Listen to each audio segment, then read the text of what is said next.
mbokk yi asalaamaaleykum Alxaaji Mbengue Diop ak Mame Ndokh TV mbokk yi nag tey dama dajeeg benn jeune talent boo xamante nii ñu koy wax Mame Rane Laye di nit ku baax koo xamante nii fii laa dajeeg moom mbokk yi ñu ñëpp ñu ànd déglu ko Alxaaji Mbengue Diop ak Mame Ndokh TV. Muhammadin fil arwaahi wa ala jasadi في الأجساد وعلى قبري في القبور إمام الحرمين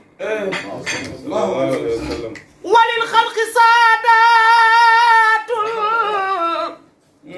مصطفى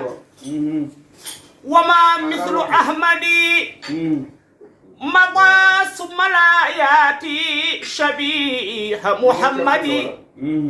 فصلوا على هذا الحبيب المصمد صلاة وتسليم على خبر أحمد لنبنني يمجل سيدنا محمد فلولاك ما تاب الإله لآدم ولا نثنور ابن عمران جايا سواجنينا بك النار بردا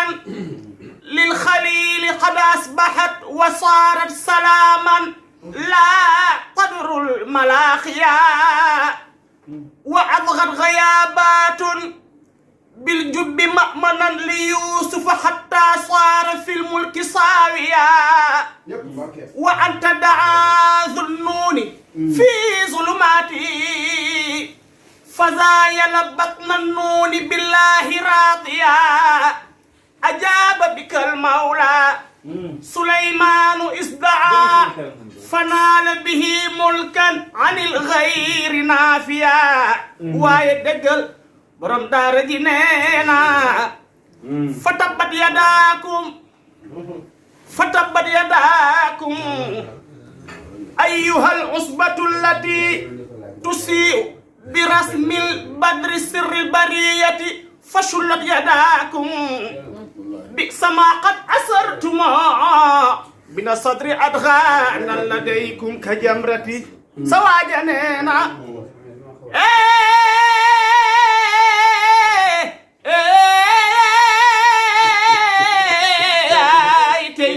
Alhamdulillah Muhammad sallallahu alaihi wasallam Quraysh yaa leen moom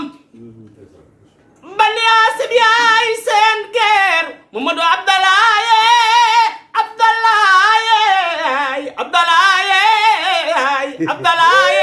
na ñëpp def ni ñu màggal Sayyiduna Muhammad Allahu akbar waaye dëggal borom daara ji neena fa haadha rasulullahi wa sanadu alladi شفاعته ترجى غدا يوم رهبتي فهذا رسول الله لن ترى العين مثله من الخلق والخلق فأكبر آية وكان نبيا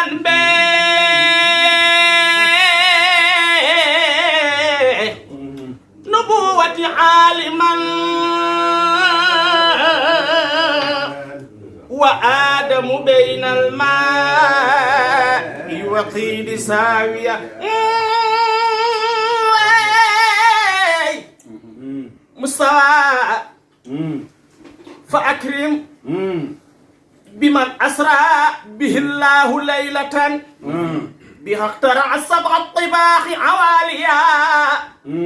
ومن قاب قوسين المنير لربه دنا فتدلى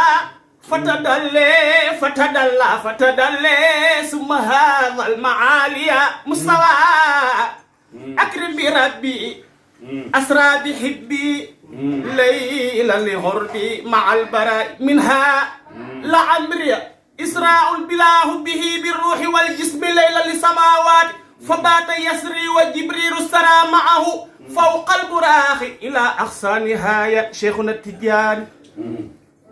شيخنا التجاني ختم الولاية مكتوم سرائر لولا رسول لك أنا شيخ سيد أحمد التجاني يا كاملا أنوار والأسرار خذ بيدي غدا